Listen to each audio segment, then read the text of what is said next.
여러분 안녕하세요. 구맨TV 양승호입니다. 오늘 보실 차량은 저의 사랑하는, 제가 정말 사랑하는 벤츠 G바겐인데요. 제가 좀 다리를 좀 다쳐서 앉아서 리뷰를 할 수밖에 없는 점 양해 부탁드리고, 오늘 이 G바겐에 대한 UGB 리뷰를 하려고 나왔는데요. 여러분들한테 천혜의 자연의 이런 장면들을 조금 보여드리고자 이 리뷰에서 제가 나오는 것보다는 계속해서 이제 다른 자연 경관이 나오는 게 더 좋지 않을까 해서 이런 장소를 좀 섭외를 해봤는데 괜찮은 것 같습니다. 그래서 오늘 벤츠 G바겐 350D예요. 정확하게 3000cc 디젤이고요. UGB 관련, UGB 정말 많이 궁금해 하시더라고요. 요거를 내일까지 업로드 하는 걸 목표로 하고 있는데 어떻게 될지 일단 해보겠습니다. 자, 벤츠 G바겐 정확히 이제 제 차의 그 연식과 그런 걸 먼저 알려드리고 시작을 할 텐데요. G바겐 350D 스포츠가 아니라 350D 블루텍입니다. 그래서 2015년식이고요.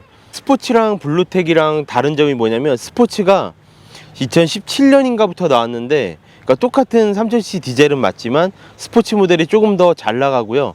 옵션이 조금 다릅니다. 옵션이 약간 AMG 패키지가 조금 들어간 그런 모델인데, G바겐 같은 경우는 뭐 이렇게 다 63 로그를 하니까 딱히 그런 건 상관없어도 엔진 스펙에서 조금 차이가 납니다. 엔진 스펙이 그 마력과 토크가 조금 더 높은 것 같더라고요. 저는 그걸 아예 모르고 그 모델을 찾아볼 생각도 안 했었어요. 48,000km, 제가 38,000에 가져와서 벌써 10,000km를 탔습니다. 저처럼 이런 슈퍼카 같은 이런 차 가져와서 이렇게 키로수 많이 늘리는 사람 짧은 기간에 저밖에 없을 것 같아요. 이제 벤츠 G바겐의 어떤 UGB 중에 어떤 게 제일 궁금하실까 생각을 해봤는데, 다 궁금하죠, UGB는. 네, 그래서 UGB 제일 첫 번째부터 이제 시작하겠습니다. 제일 먼저 보험료. 벤츠 G바겐 350D의 보험료는 어떻게 될까? 일단 이게 그 중고값이 안 떨어지잖아요. 오히려 거꾸로도 상승하고 그러는데, 특히 디젤이 더 좋아요, 중고값이. G바겐의 그 보험료가, 이게 일단은 그 차값이 얼마가 보험료에 들어가냐, 그게 문제잖아요, 자차 때문에. 일단 자차 비용이 5,600만원이 책정이 돼요. 차값은 거의 1억인데 자차 비용은 거의 5,600만원이 책정이 됩니다. 보험료가 그렇게 비싸지 않아요. 그래서 보험료가 얼마 정도 나오냐면, 보험료가 약 218만원 정도가 나옵니다, 여러분. 218만원. 자, 두 번째로는 이제 기름값인데요. 기름값 디젤 기준이죠. 아무래도 연비가, 제가 10,000km 탄 연비가 한 7km 정도 나오더라고요. 엄청나게 그 스포츠 모드로 주행을 좀 자주 하고, 평소에 불선샷이랑 뭐 그런 케미컬류들 관리를 좀 잘 해주는 편입니다. 그래서 연비가 7, 잘 나올 때는 9까지도 나오는데 한 7, 8 정도 보시면 돼요. 그래서 연료통은 한 90리터 정도 되는데, 요즘 기름값 기준으로 한 10만원 정도, 10만원 좀 안 되게 돼서 그 가득 채워지더라고요. 그래서 그 정도 기름값으로 한 열흘 정도 타는 것 같아요. 하루 10,000원 정도 책정이 되는 것 같은데, 그 정도는 뭐 그렇게 이런 차를 유지하는 데 있어서 큰 그런 부담은 아닙니다. 그래서 4주 기준, 그러니까 한 달 기준으로는 한 25만원 정도의 기름값이 나옵니다. 뭐 물론 이제 기름값은 UGB에서 아무 의미가 없어요. 연비가 더 중요하지. 그래도 차 무게가 있고 연비도 그러니까 이 주행 가는 거리가 이 정도 있을 때부터 주유 경고등이 뜹니다. 제가 총 8,700km를 tas는데 총 연비는 이 정도 나오고 있습니다. 요새 기름값이 싸서 이렇게 5만원에 거의 50리터 가까이 들어갑니다. 자, 요거는 불선샷 스탠다드 작은 거예요. 작은 용량. 보통은 500ml인데 얘는 360ml입니다.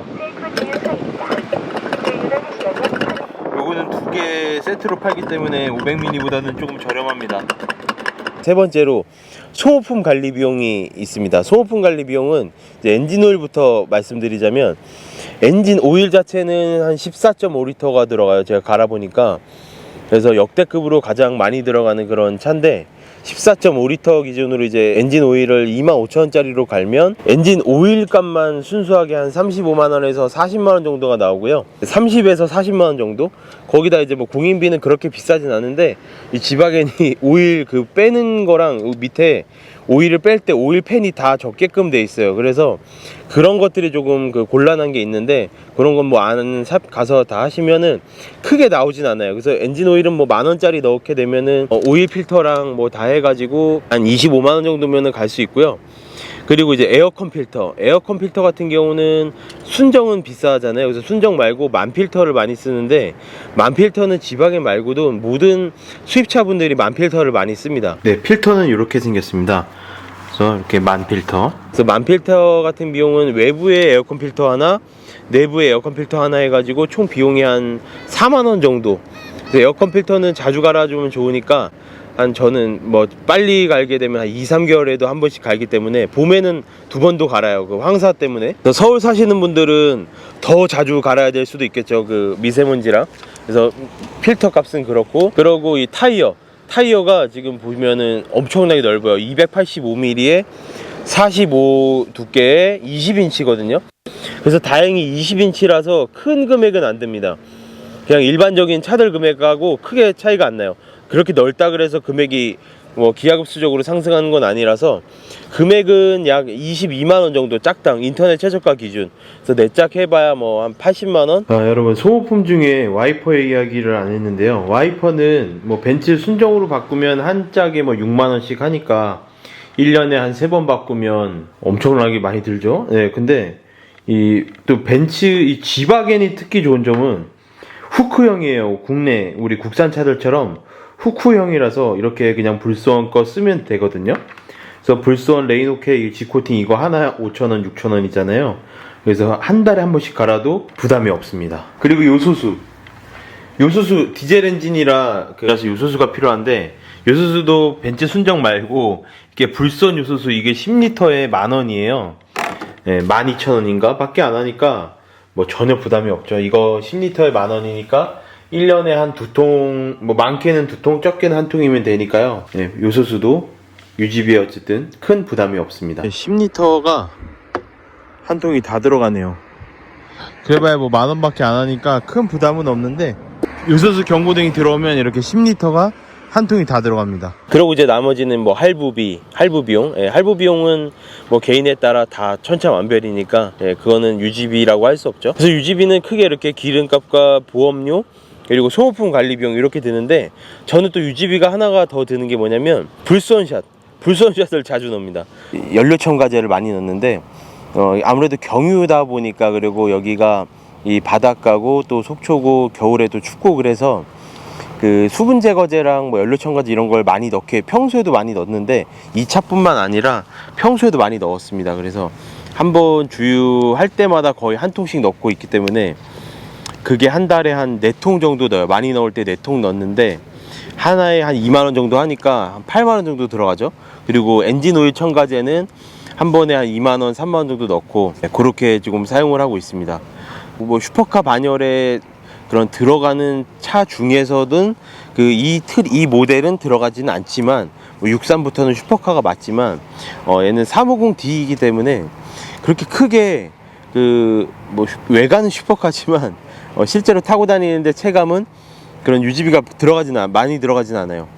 디젤인데 연비 7km 나오는 거, 좀 달리면 아주 달려도 7km 나오고요. 그래서 그 정도만 알아주시면 될 것 같고, 그래서 여러분들도 그냥 이 차를 할부 비용만 조금 내실 수가 있다고 한다 그러면 저는 사는 거 완전 추천드립니다. 저도 처음에 63을 살까 350을 살까 정말 많이 고민을 했는데, 물론 아직까지도 그 63에 대한 그 로망은 있어요.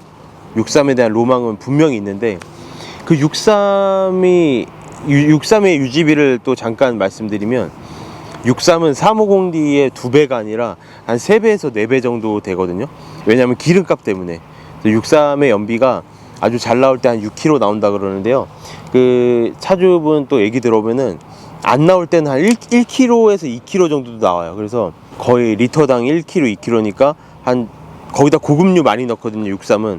근데 저는 만약 63을 사게 되더라도 고급류 세팅을 하진 않을 거기 때문에 상관없지만, 한 1,200원, 300원 잡고 그걸로 한 2km 밖에 못 간다 그러면은 예. 그래서 G바겐에 거의 3배, 예, 2배가 아닌 3배에서 4배 정도의 유지비가 들어갑니다. 63도 역시나 뭐 잔고장은 뭐 350처럼 뭐 많지는 않은 것 같지만 350보다는 조금 더 많은 것 같고, 신형 G바겐 말고 이 지금 구형 G바겐 같은 경우는 전자장비가 많이 없습니다. 예. 이 앞에 센서도 있고 뒤에 센서도 있고 뭐 후방 카메라도 있지만 그 외에 전자장비가 거의 없어요. 옵션도 거의 없고, 그렇기 때문에 뭐 실내 지금 안 되는 것도 기능도 있고, 이 럼버 서포트랑 뭐 버킷시트랑 이런 거 조절되는 거 안 되는 것도 있고, 그다음에 이 전방 감지기도 있는데 전방 감지기가 오류가 엄청나게 많습니다. 왜 많은지는 모르겠는데 저만 많은 건 아닌 것 같더라고요. 그래서 전방 감지기가 비 오는 날이면 특히 막 오류가 많아요. 그래서 그냥 끄고 사용을 하기도 하고 그러는데, 당고장은 뭐 요런 전자장비들 정도. 그래서 신형G63에는 이런 전자장비 뿐만 아니라 뭐 후측방 감지 시스템이나 어라운드 뷰랑 뭐 그런 것들이 더 많이 들어가 있기 때문에 더 많은 장고장이 발생되지 않을까 하는 그런 걱정도 좀 있긴 한데요. 이 350D를도 여러분들이 그 할부 비용만 저처럼 이제 그 카푸어로 살면서 감당을 하시게 된다면 유지비는 크게 들지는 않는다. 예, 그 정도로 마무리를 할 수 있을 것 같습니다. 그럼 다음 편에서는 이 지바겐을 가지고 지바겐은 이제 그것도 배기도 하고 여러 가지 했잖아요. 그런 튜닝 이야기들, 또 브레이크도 이제 다음 주에. 브레이크가 밀려요, 여러분. 브레이크가 엄청나게 밀립니다. 물론 무게가 이게 3톤이에요. 3톤이면 이제 거의 탱크에 가깝죠. 차라고 할 수는 없습니다. 아무리 무거운 차도 2.5톤 정도밖에 안 되는데 이 지바겐은 3톤이나 나가기 때문에 오히려 신형 지바겐은 또 가벼워졌죠. 디스크 사이즈도 한 380 정도 들어갔어야 되는데 330 정도밖에 안 되는 것 같아요. 그래서 브레이크는 뭐 아무래도 제가 타면서 조금 밀린다고 느끼는 적이 한 2번 있었어요. 그래서 앞에 차를 박을 뻔한 적이 있었는데 그런 그 경험을 하고 나니까 브레이크는 무조건 업을 해야겠다 이런 생각이 들더라고요. 그래서 찾다가 이제 국내 최정상 브레이크들 중에서 이제 펠라 브레이크라는 브랜드로 선택을 했는데 6P, 4P로 할 예정입니다. 그래서 브레이크는 꼭 하셔야 돼요. 지바겐 사시면. 재밌게 또 보여드리고, 시승기도 이제 그랜드 투어러 그런 컨셉으로 또 촬영을 해서 여러분들께 좋은 영상미로 찾아오도록 하겠습니다. 지바겐 유지비 영상은 여기까지고요. 영상 도움이 되셨다면 구독과 좋아요 부탁드리겠습니다. 감사합니다.